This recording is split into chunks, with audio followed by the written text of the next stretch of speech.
Alors, bonjour à tous et à toutes. Je voulais faire cette petite vidéo pour parler d'un sujet qui me passionne, c'est les cours de chant. Alors, je ne sais pas si vous êtes au courant, mais en ce moment, je fais des cours de chant pour embellir ma voix, pour me placer davantage quand je chante des chansons, par exemple, quelle octave je choisis pour chanter telle ou telle note, comment je sens que je fais une belle octave ou que je fais pas une belle octave, comment je sais qu'il faut chanter grave ou aigu à certains moments, comment je sais qu'il faut transposer la chanson, c'est-à-dire changer de tonalité, c'est-à-dire la rendre plus aiguë ou plus grave selon ma tessiture de voix. Comment je sais tout ça? Eh ben, c'est en prenant des cours de chant avec une prof qui s'appelle Lucienne Curtis et elle m'aide beaucoup. Voilà, elle m'aide beaucoup et voilà, et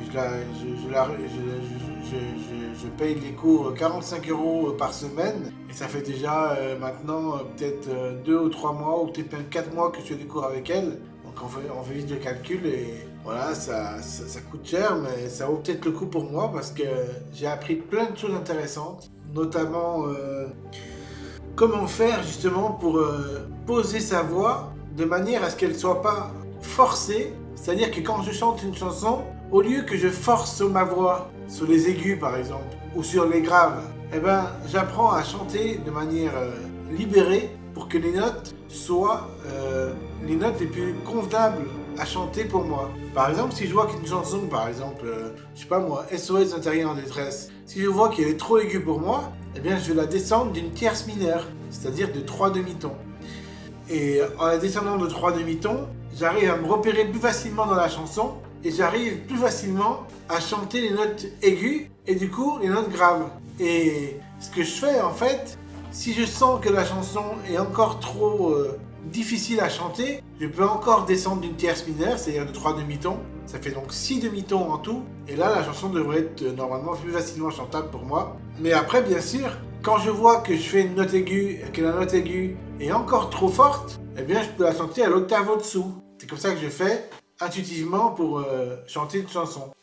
Par exemple, si je fais « Je voudrais voir le monde à l'envers », on voit que le vers là, il est forcé quand je chante. Donc au lieu de faire ça, je pourrais faire « Je voudrais voir le monde à l'envers ».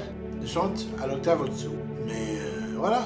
Après, il faut savoir ce qu'on veut chanter. Il faut savoir à quel moment ça force. Il faut bien s'en rendre compte et ne pas forcer, ne jamais forcer en chant. Par exemple, je pourrais chanter « Je voudrais voir le monde à l'envers ». Vous voyez, comme ça, je ne force pas avec ma voix et ça fait une note assez juste. Et ça aussi, j'apprends avec la prof à le faire. C'est-à-dire qu'en fait, j'apprends à ne jamais forcer dans les aigus ou dans les graves. J'apprends à poser ma voix de manière à ce qu'elle soit toujours sans forcer et qu'elle s'adapte selon les chansons que j'ai à chanter dans la tessiture de ma voix, c'est-à-dire ce qui est le plus facile, agréable à chanter pour ma voix. C'est ça la tessiture en fait, ça veut dire qu'une voix a une certaine fourchette. Ah, c'est marrant ces chœurs, incroyable.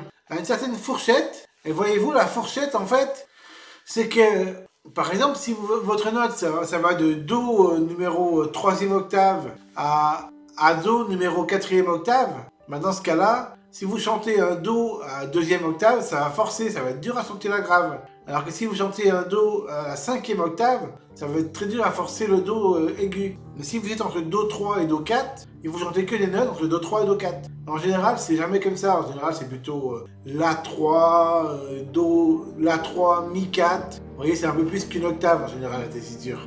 Mais pour s'en rendre compte, il faut vraiment faire des études.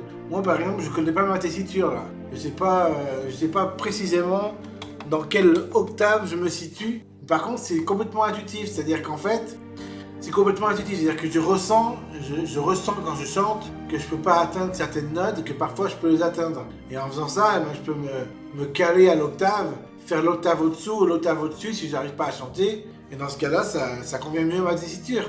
Donc en fait, ce qui se passe, c'est que j'apprends avec la prof à ressentir par intuition et par ressenti direct quelles sont les notes qui me conviennent le mieux et qui me conviennent le moins bien. Et c'est comme ça que je fais pour chanter mieux mes chansons. Donc voilà, donc en fait, pour chanter des chansons, il faut savoir sa tessiture. On n'est pas obligé de connaître précisément, techniquement, quel est le Do numéro 4e ou 3e du piano, qui correspond à notre basse, quel est le Do numéro 4e ou 5e du piano qui correspond à nos aigus. On n'est pas obligé de savoir ça précisément.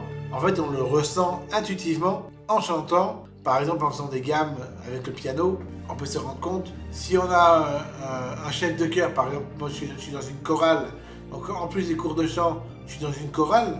Et dans la chorale, la chef de chœur, elle joue au piano, elle joue des notes, des accords. Et nous, on suit pour s'échauffer, par exemple, quand on commence à chanter, on s'échauffe et on chante des chansons faciles, mais dans tonalités différentes. Et quand on s'échauffe, on voit directement notre tessiture. On peut se rendre compte intuitivement de notre tessiture. C'est-à-dire qu'en fait, pendant qu'on s'échauffe, on voit quelles sont les notes qu'on a du mal à atteindre. Et du coup, on ne les atteint pas, on fait l'octave au-dessous. Et voilà, c'est comme ça qu'on fait pour sentir.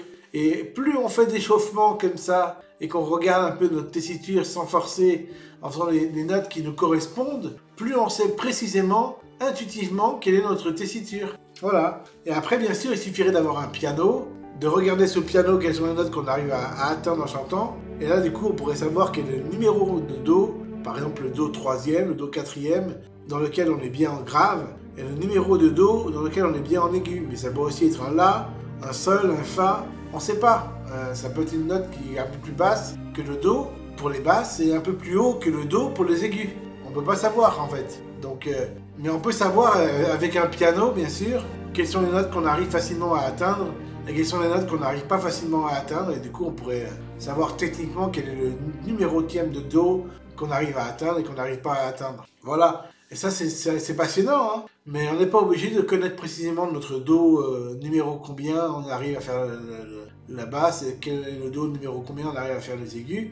On n'est pas obligé de les connaître, il suffit de connaître sa tessiture intuitive pour pouvoir savoir quelle est la note qu'on arrive à jouer sans forcer et quelle est la note qu'on arrive à jouer en forçant, justement. Et quand on a à forcer, il ne faut pas la faire, la note. Parce que si on fait des notes en forçant, on se bousille la voix. Et si on se bousille la voix, eh bien après, on n'arrive plus à chanter. Parce qu'on a la voix qui est bousillée, on tousse, ça va plus après on n'arrive plus à chanter correctement. Après, bien sûr, on peut jouer sur le fil de rasoir, s'amuser à faire des notes aiguës, comme je faisais moi il y a quelques années encore de cela. Je chantais des chansons de Michael Jackson à l'octave, c'est-à-dire à l'aigu, tout le long, alors que c'était hyper dur à chanter. Ça me faisait pas tousser parce que j'étais habitué à chanter comme ça, mais c'est pas agréable à l'oreille de voir quelqu'un qui se force à chanter des notes aiguës, qui n'est pas capable de chanter dans sa tessiture, c'est-à-dire dans une voix convenable et posée. Quand on chante une note aiguë et qu'on n'est pas posé en la chantant, qu'on est agité, qu'on est stressé parce que c'est une note difficile à atteindre, ça s'entend à l'oreille. C'est-à-dire qu'on voit que c'est une note qui a du mal à être produite. Et du coup, c'est pas marrant. Au bout d'un moment, c'est lassant à écouter des notes comme ça, parce que c'est des notes pénibles à écouter. C'est pas agréable pour l'oreille. Et en général, elles sont fausses, ces notes-là, parce qu'elles n'arrivent pas à être posées. Des notes posées, en général, c'est des notes qui sont justes.